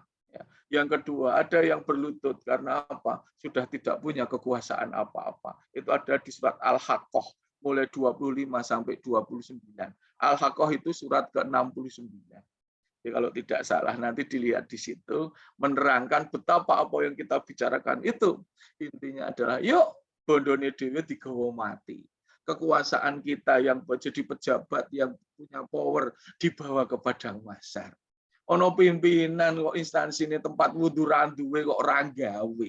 Padahal ngedok anggaran yo iso, urunan yo iso. Ini nanti menyesal. Ono pimpinan kok anak buah ra salat ngono ya do meneng wae. Nanti itu kalau tidak melakukan apa-apa. Jadi ndek akeh, jadi pejabat, jadi ndek duit yang lebih. Lah wong masjid TPA ora ono kok ora ngedeki. Ono TPA kok ya ora nyumbang apa-apa kejaba nyumbang doa. Bisa lu sumbangan malah nesu, TPA kok bayar. Itulah gitu. Petuk tenan banyak orang sekarang itu. Orang tua santri niku niki nganu nggih bayar. TPA kok bayar, ngaji kok bayar. Kalau ya ngomong, nguyuh we bayar aku ya ngomong. Mosok anake anu dipinter kira inilah ya orang-orang yang tidak berpikir akhirat. Nah itu nanti lain waktu ya, tapi intinya adalah supaya diridhoi. Ayo kita berpikir yang akan datang. Kemudian ya selanjutnya ini Al-Qur'an ayat surat Al-Baqarah 249. Keridhaan Allah akan turun. Semua menjadi pas, semua menjadi nyaman. Mula-kula biidnillah wallahu ma'asabirin. Semuanya harus bersama Allah supaya diizinkan Allah dan kita lakukan dengan who are patient. Allah and with those who are patient. Allah itu bersama orang-orang yang sabar. Jadi saya kira demikian, ya Bapak Ibu yang kami hormati, tentang keridhaan sudah jam 7, jadi pas saya matur ya hampir 1 jam. Kesimpulanipun kita bersyukur yang hadir menika dan keluarga kita termasuk orang-orang yang dipun ridhoi Gusti Allah. Cirinya sudah saya sampaikan tadi, nyatanya sregep ngaji, sregep sedekah, selalu mengingat Allah, ora gampang menggerutu, ora gampang komplain, rendah hati, ora nesuan. Nah ini ciri-ciri orang-orang yang sudah hidupnya diridhoi Allah SWT. Mekaten Bapak Ibu nyuwun sewu pakai guyon-guyon dan sebagainya supaya tidak ngantuk. Untuk selanjutnya saya akhiri, saya kembalikan kepada Ibu moderator. Mbok pilih ada diskusi. Saya stop share. Akhirul kalam. Wabillahi taufik wal hidayah. Assalamualaikum warahmatullahi wabarakatuh. Assalamualaikum warahmatullahi wabarakatuh. Alhamdulillah, matur nuwun nih Pak Ustadz. Pembahasannya satu tema tapi banyak sekali yang bisa kita dapatkan ya, dan mungkin muncul juga pertanyaan-pertanyaan bagaimana mengimplementasikan ke dalam kehidupan masing-masing. Monggo Bapak Ibu yang kalau ingin bertanya atau share pemikiran kepada Pak Ustadz dan juga kita semuanya, dipersilahkan. Tadi itu yang menarik, kalau dari saya itu yang menarik itu kita kan kadang-kadang juga kepingin tahu ya, saya sudah berusaha sekian banyak gitu, ini diterima atau enggak, ridhonya Allah itu seperti apa. Nah tadi itu ada ciri-cirinya itu, kalau kita ringan beribadah, kemudian berat rasanya kalau mau bermaksiat, terus suka berteman dengan orang-orang soleh, suka menuntut ilmu, dan juga taubat itu dimudahkan dan lebih mementingkan akhirat ya, kira-kira seperti itu nggih Pak Ustadz ya. Cuman saya garis bawah Ibu moderator terus ngatur Mbak Vita. Itu kan yang gampang saya ungkapkan dan saya lihat dari beberapa ayat. Tapi bukan berarti sing kadang-kadang Arab subuhan abot itu yo ora diridhoi ngaten. Jadi ridho dan tidak itu gaib. Ini kan hanya tanda-tanda yang bisa kita lihat. Jadi seandainya kayak kok koncone karo wong anu ya ora apik ngoten, itu ya belum tentu hidupnya tidak diridhoi juga. Karena sebenarnya keridho dan tidak itu kan urusanipun Gusti Allah. Cuman untuk diri pribadi, ya, ngaten nggih. Jadi jangan dipakai untuk yang lain nggih. Nanti wah kowe iki ora diridhoi uripmu, ana miskin terus. Nah, itu nanti yo patu. Ayo apalagi yo nganggo cara Jogja. Bento. Wah, wis angel gitu. Jadi jangan menjustis orang lain ya. Wah, Pak Didi piye? Ora mungkin diridhoi kae. Pedak di tambah lemu, dietnya gagal, misalnya kayak gitu, itu ya enggak gitu-gitu amat ya. Ngaten ya Bu, ndak neklerak. Jadi buat introspeksi kita nggih Pak Ustadz. Iya, aja nggo biji wong liya wae. Ya. Patu. Betul. Saya nitanya juga kalau dengan Pak Agung niki, Pak Dr. Agung niki pasti ada hiburannya, serunya untuk berdakwah yang menurut kita juga menarik ya, karena kerap kali memang kalau serius banget gitu malah jadi nggak masuk, terutama kalau sama anak-anak muda milenial gitu loh Pak. Jadi ini bisa dicontoh dekatnya Pak Agung ini. Ada yang lucu Bu nih, kemarin tuh ada. Saya yang nanya Ustaz. Moga. Nanti mohon saya dikasihkan itu ya, PPT-nya itu tadi ya Pak Ustaz. Ada yang minta ini. Itu loh, share screen-nya tadi, PPT. Oh, PPT-nya. PPT-nya, Nanti saya caosi. Bagus, Ustaz. Monggo kalau ada yang mau di chat saja, boleh monggo yang mau ngerti. Boleh di chat atau bisa langsung ini. Niki ada Prof Kuncoro, selamat ini. Ada Prof Kuncoro. Nah, ini saya nagih cari arep nukokke bakmi urung sida. Wis dadi guru besar nih, tak dongani ra. Lagi. Allahumma barik lana. Ayo. Ya. Derek pingam. Ya, di sini juga ada ini ya, banyak profesor ini. Hari ini menarik jika ini bisa share juga.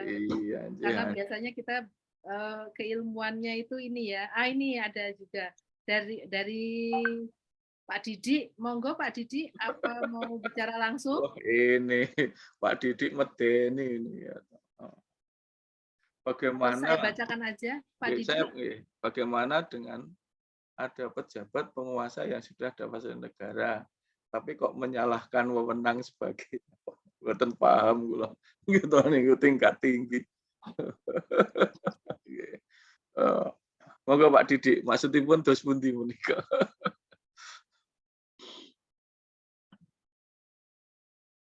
Contoh ada pejabat yang korup yang sampai puluhan miliar. Anjih menika wau kalau itu dari situ Oh, malah maksudnya menyalahgunakan wewenang barangkali ya, Pak oh Ustadz. iya menyalahkan wewenang. Oh nggih betul nggih. Menyalahgunakan Nggih wewenang. menika wau Pak Didik lan teman-teman nggih. Anu duwite akeh malah ra cukup. Sing duwite sithik niku cukup. Yang hadir ini kan piantun saya sedaya. Kira-kira kenapa kelompok ngadem ke hati kok mboten dicekel KPK? Karena panjenengan piantun saya. Kan ngoten niku gitu. Saya juga rekane nggih ngoten. Kaya dadi dosen UGM pun 20 tahun. Kula ya urung tahu korupsi blas. Ini bukan karena saya ustaz. Mergo ra ono. Kalau ada ya urung mesti saya itu Pak Didik. Terus kalau yang itu ya jelas lah bagaimana diponakan. Model korupsi itu saya selalu memikirkan. Boro-boro sedekah, boro-boro diridhoi Gusti Allah. Nah, duitnya uang wis dijaluk kok, gitu loh kalau saya. Duitnya uang wis dijaluk, apa meneh duitnya dhewe, apa bahasa Inggrisnya diceketem no. Ya duit wis wong liya wis dijaluk kok duitnya dhewe ditokke itu jauh panggang dari api. Misalnya nyumbang ya dudu duitnya dhewe itu. Orang yang hebat itu kan orang yang halal duitnya kemudian berkurang dibagikan karena tahu bahwa sebagian dari hartanya itu ada haknya orang lain. Wah itu keren. Terus korupsi niku nggih nganu lah. Sampun presa sedaya itu saya kira enggak. Terus istilahnya tidak hanya untuk Bapak yang bisa seorang terus karena dari Bu Yuli tadi. Karena meraih ridha Allah juga ditujukan pada kaum muda. Nyuntip agar kegiatan yang berakhirat itu di kaum muda di era seperti tadi. Memang agak susah dan biasanya wong tua-tua senengane nyalahke. Bocah iku anu, apa namanya? Oh, kon pengajian ra menyang. Cah saiki ki angel. Oh, dodong kon masjid ra gelem. Itu ra introspeksi kalau saya. Yang ngomong gitu itu lupa. Lah wong sekarang kajian bapak-bapak, ibu-ibu pengajian itu kan bagaimana mempersiapkan mati. Bagaimana hidup sesudah mati. Loh, cah nom-nom kan le mati sesuwe. Sing ngono kuwi ki yo anu sing tua-tua. Makanya pengajian di masjid itu tua-tua isine yasinan. Ngono kok cah nom kon mangkat, sik salah sinten cobi ngoten niku. Senengane nyalahke cah nom. Ya cah nom yo wegah no. Mosok acarane yasinan. Pada dhek le mati sesuwe iku kan cocok digo wong sing meh mati iki. Kula barang. Lho cah nom kok niki njuk disalahke. Maka saya setuju Bapak. Milenial ora iso. Kajiannya ya ndak bisa kok. Acarane kok yasinan. Acarane ya misalnya anu apa digital dakwah.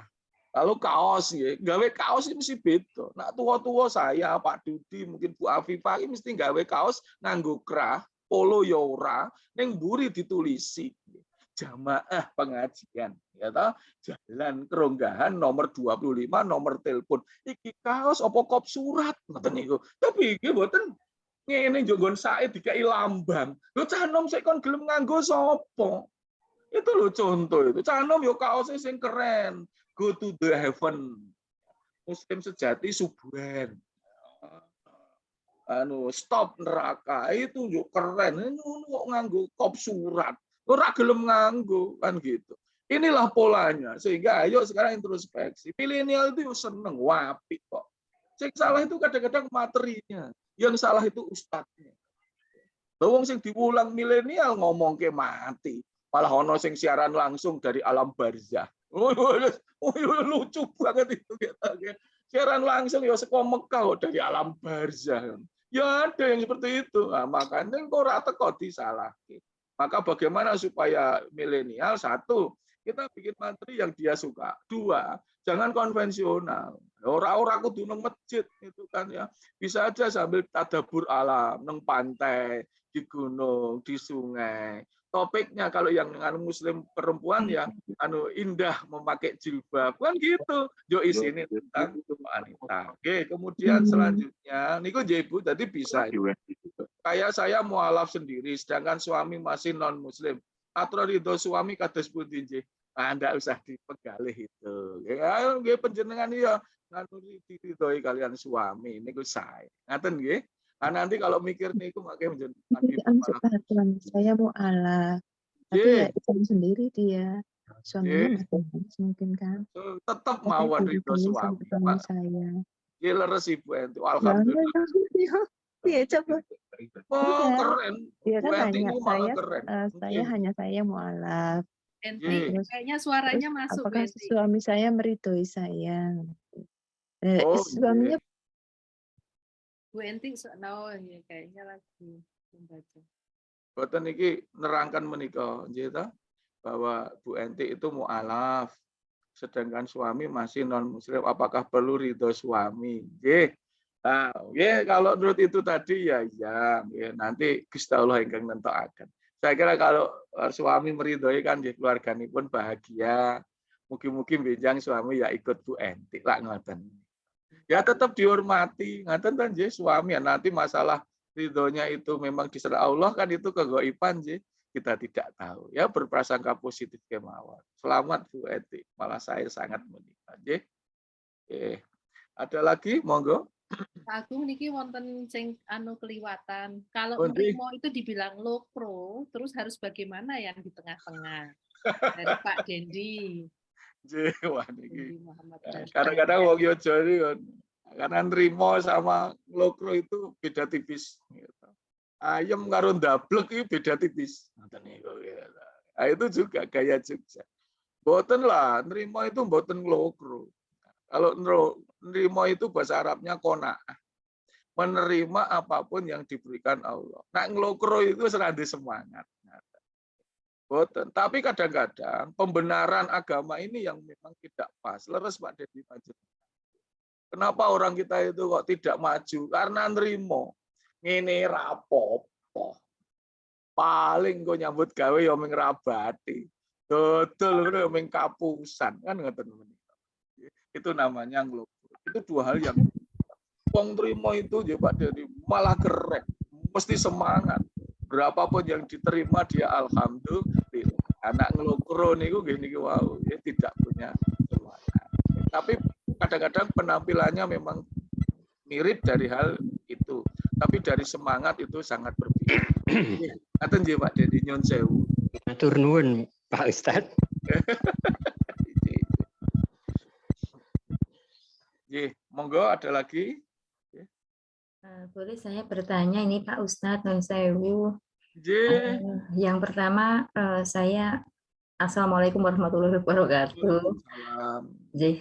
Yang pertama saya mengucapkan terima kasih ini meskipun saat itu Pak Ustadz mengisi di satu acara tentang bagaimana masuk UGM, kemudian saya bertanya dan Pak Ustadz sambil senyum-senyum ya mudah-mudahan putrane jenengan keterima tanpa tes.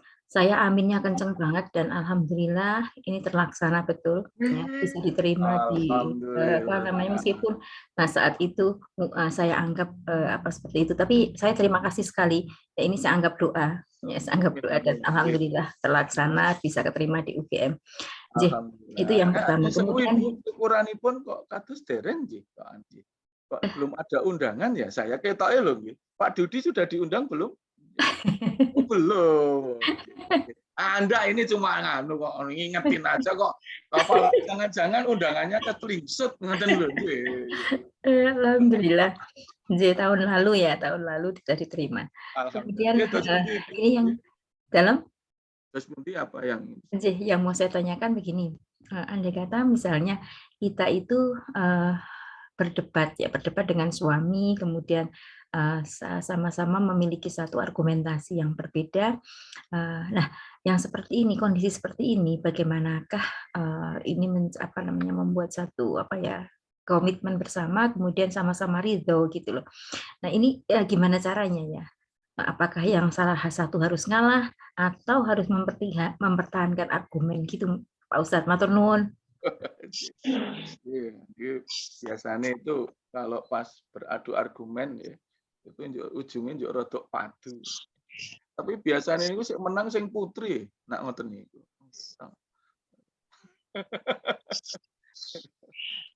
Ngaten Ibu. Ketika kita istilahnya adu argumen ya saya kira baik sah-sah saja. karena saya bukan ahli psikologi ya, tapi buat saya ya, adu argumen itu boleh. Ini namanya saja adu argumen. Tapi kalau nanti sudah nyun sewu mulai ngotot, mulai ingin menang sendiri ya monggo, salah satu memang harus mengalah. Ya. Mengalah kan tidak berarti kalah. Kalau memang Ibu yakin apa yang Ibu lakukan itu asas dasar agama, asas dasar kebenaran dari Allah, ditungake mawon, biasanya pun nanti suami juga akan luluh gitu. Tapi kalau dua-duanya kenceng kan boten badhe ya. Boten badhe apa ada kesepakatan. Ngaten Ibu, ya bagaimana yang ngalah salah satu. Memang harus begitu. Ya. Kalau udah merasa benar kan boten rampung. Nah, nanti di kesempatan lain namanya suami atau istri kan mesti punya hati nurani. Secara tidak langsung pas suasana sudah adem itu bisa disesuaikan. Tapi ada yang kedua, Rasul itu pernah mengingatkan dalam keluarga kalau kira-kira pembicaraannya itu menjadikan konflik sebaiknya tidak dibicarakan. Itu ada juga yang begitu. Kan panjenengan pirsa nak ngomong ke jadah iki mesti padu. Mergo odo latar belakang sing biyen. Mungkin biyen mantan iki senengane ngenai jadah. Jadi anggere ngomong jadah iki rodok baper, itu mungkin. Maka jangan pernah menyentuh bicara tentang jadah. Engko mesti meremen-meremen. Ayo karang biyen sok dikirimi jadah. Itu kan jadi masalah baru. Ngoten niku nggih.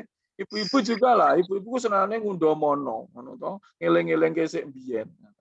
Mesti Pak Didik tertawa. Iki mesti kalah ke ibu-ibu tau gitu.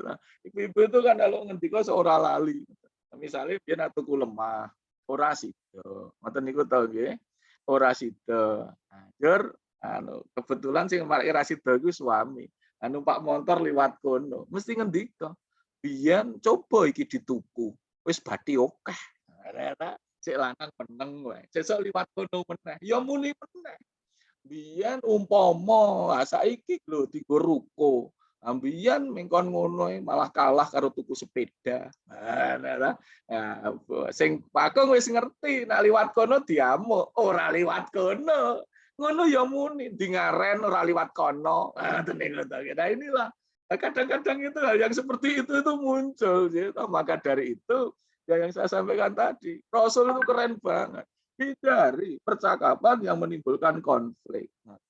Kadang-kadang adu argumen itu ya seorang penting barang. Nah, maka dari itu ada dua. Kalau saya memilih yang kedua, kira-kira marakin nesu, aku orang ngomong kayak itu.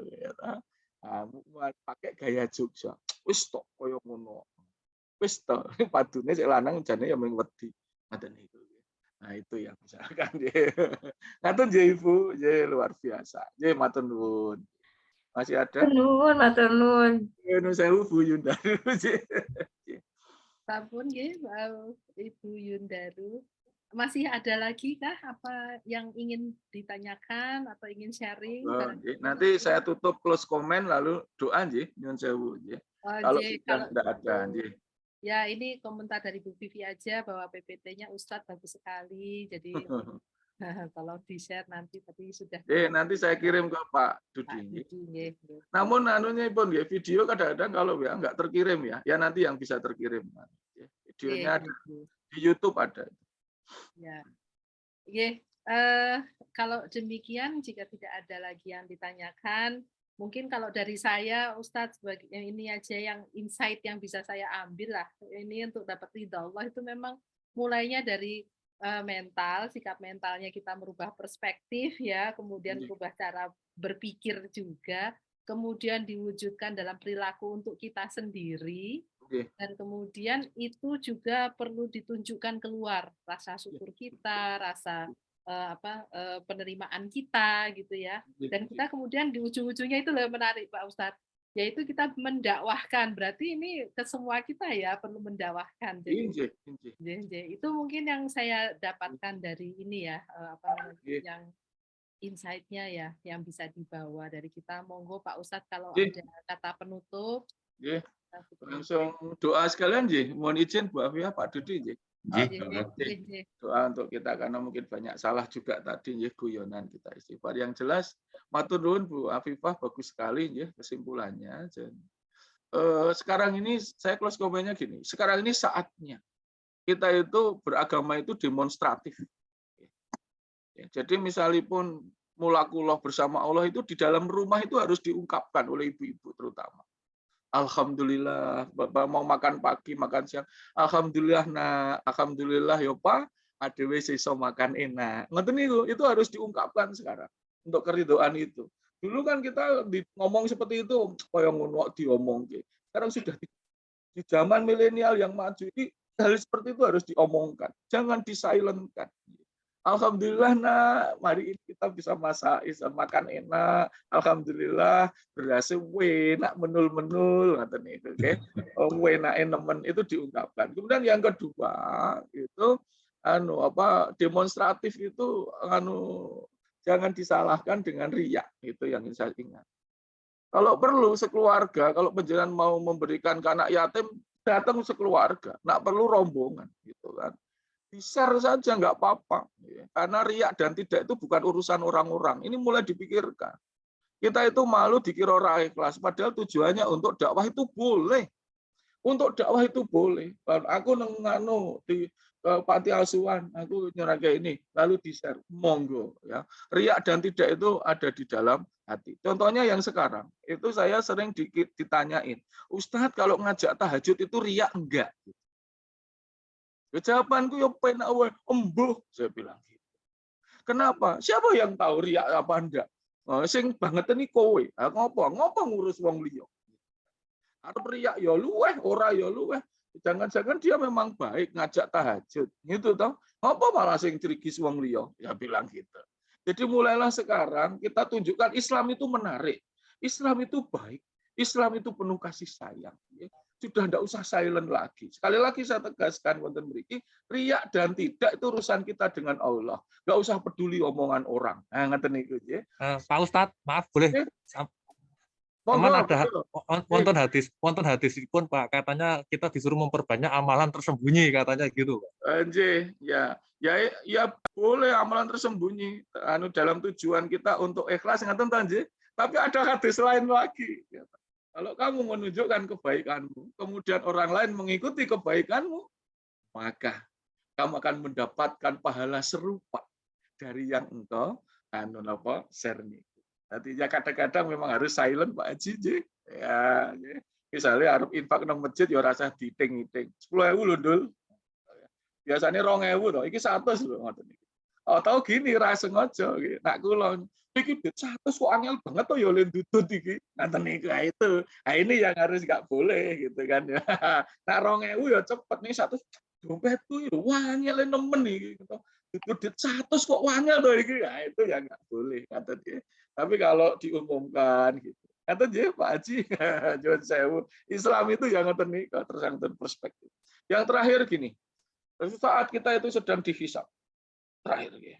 Lalu kiai-kiai ulama dihisab, ada orang yang buanter banget melancangi itu. Sinten niku Rasulullah. Orang yang dalam hidupnya memikirkan orang lain. Orang yang dalam hidupnya membuat orang lain masuk surga. Orang yang dalam hidupnya membuat orang menjadi orang yang bermanfaat. Orang yang dalam hidupnya memikirkan kebahagiaan orang lain. Nah panjenengan ini keren. Wong kok mikir ke wong liya. Inilah nanti ngelancangi. Terus Pak Haji Jawahari itu mesti pulau isi melaku Pak Dudi penjara wis gitu. Karena nopo do mikir ke wong liya. Terus datang swarga yo ngarep. Ning nak kula Pak Dodi iki tak emburi. Ya ta, amburi ra apa-apa malah iso udut. Ngoten niku to carane kan gitu ya. Pun ngaten niku yuk pikirkan orang lain, buat orang lain masuk surga, buat orang lain bahagia. Mesti kita akan diberi kebahagiaan. A'udzubillahi minasyaitonirrajim. Bismillahirrahmanirrahim. Alhamdulillahirabbil alamin.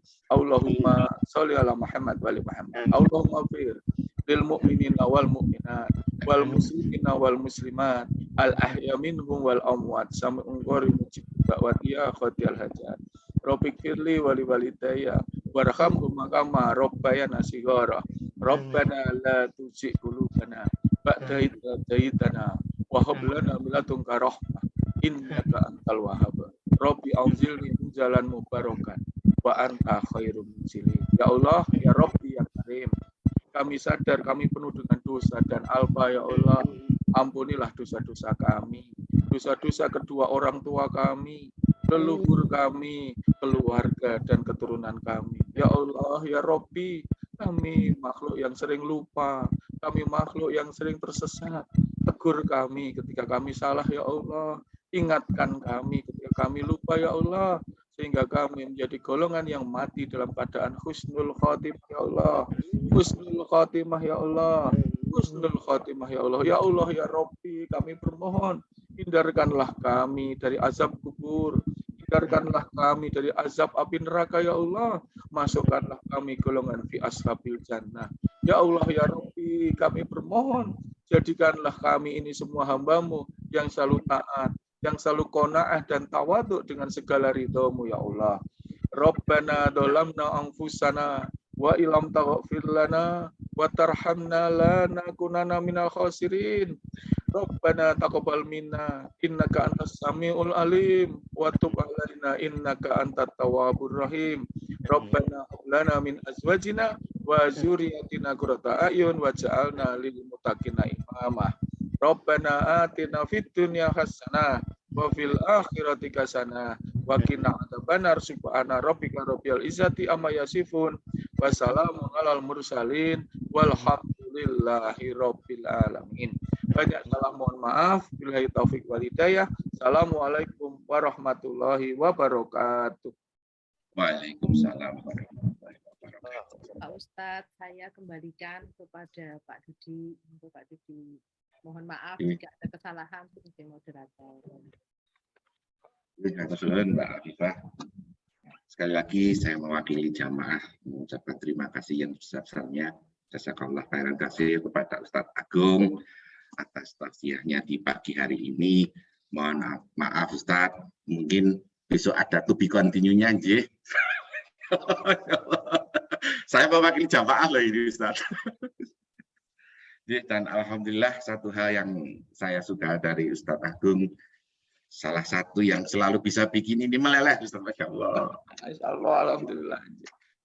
Saya nih ngampet dan yang anu saya nanti diingatkan Pak Dudi yang dua, Jasiyah sama Al-Haqqah. Al-Jasiyah. Jadi nanti kalau ada sama Al-Haqqah. Nanti jadwalnya saya aturi ya Ustaz, nanti silakan. Jadi nanti derek.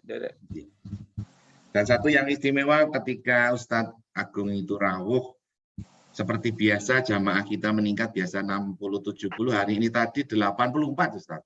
Masya Allah. Terima kasih banyak Bapak Ibu semuanya. Seperti biasa sebelum ditutup ini ada beberapa pengumuman. Yang pertama, insya Allah yang akan hadir di Sabtu depan adalah Ustadz Profesor Haji Muhammad Irzin Anaki. Beliau dari Kota Gede dulu. Senior saya ini Ustadz. Kemudian seperti biasa di akhir bulan dari bendahara melaporkan bahwa saldo zakat infak sedekah di rekening Adem Yati ada 27.800.000 sekian. Kemudian saldo wakafnya yaitu ada 113.750.000. Kemarin ada yang pertama saldo wakaf ini untuk apa Om? Insya Allah peruntukannya untuk perluasan dari rumah yatim duafa Adem Yati. Kemudian yang spektakuler ini Ustadz, tadi yang bikin saya meleleh yaitu ketika gue seneng iso membagikan orang, salah satunya dengan memberi makan orang lain. Dan alhamdulillah di 5 edisi terakhir Jumat Berkah Adem Yati yang kita laksanakan setiap hari Jumat itu dari tanggal 28, tanggal 4, 11, 18 dan 25 November terkumpul 11.120.000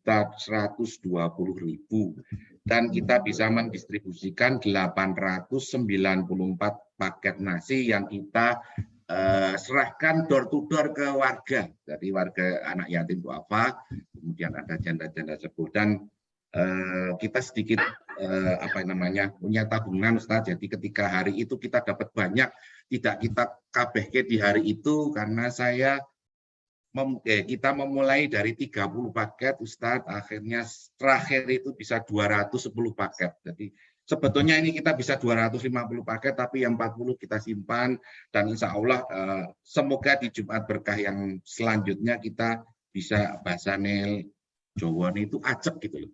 Hari ini kita bisa kasih 200, insya Allah di Jumat berikutnya kita bisa kembali hadir 200. Dan ternyata yang bikin saya malah Ustadz, orang-orang ini tidak seperti kita yang untuk mobil, untuk omah, untuk pit segala macam. Mereka mendapatkan nasi box saja seneng banget, Masya Allah. Begitu sedikit pengumuman dari kami. Selanjutnya saya Muhammad Rudi mohon dimaafkan kalau ada salah dari kami. Terima kasih sekali lagi kepada Ustaz Agung, Mbak Adifah, kemudian Jeng Eni, Bu Haja Wisnu yang sudah membantu acara ini bisa berlangsung di pagi hari ini.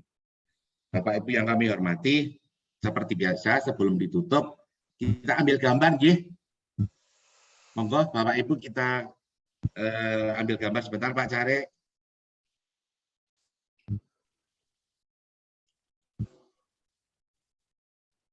Sambil gambar, nggih.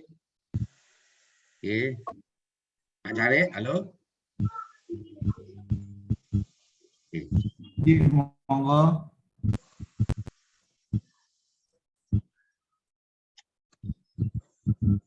Satu. Dua. 1, 2, 3.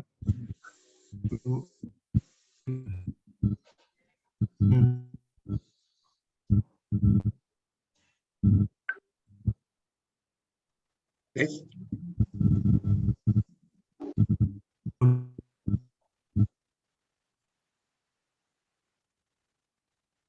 Oke.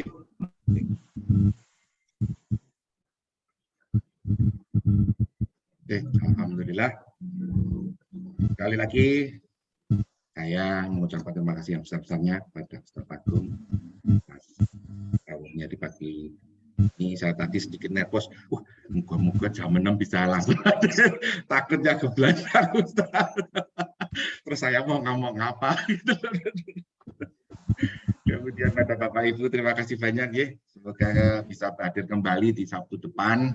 Jamnya sama masih jam 5.30. Khususan hari ini karena beliaunya tadi sedang ada di perjalanan. Itu monggo pengajian di pagi hari ini kita tutup bersama-sama dengan membaca doa kafaratul majlis. Subhanakallahumma wa bihamdika asyhadu an la ilaha illa anta. Matur nuwun, mohon izin. Matur nuwun, Ustaz. Banyak Pak Rudi, terima kasih banyak. Bapak Ibu sekalian, Assalamualaikum warahmatullahi wabarakatuh. Semuanya matur nuwun Mbak Yati, Pak Dokter Artanto, Profesor Om Rudi. Nggih, matur nuwun semuanya. Pak Arif, matur suwun. Nyuwun pamit Om Rudi. Matur suwun Pak Joko, matur nuwun. Pamit Om Rudi. Nggih, Mbak Arif, matur suwun, matur nuwun. Nggih, Mbak Sumi, matur nuwun. Assalamualaikum. Waalaikumsalam. Pak Didi, matur nuwun. Om Bas, matur nuwun Om Bas. Sami-sami. Nggih. Sami-sami. Matur nuwun semua, maaf lahir batin. Assalamualaikum. Waalaikumsalam warahmatullahi wabarakatuh. Pak Ratih, Pak Susun.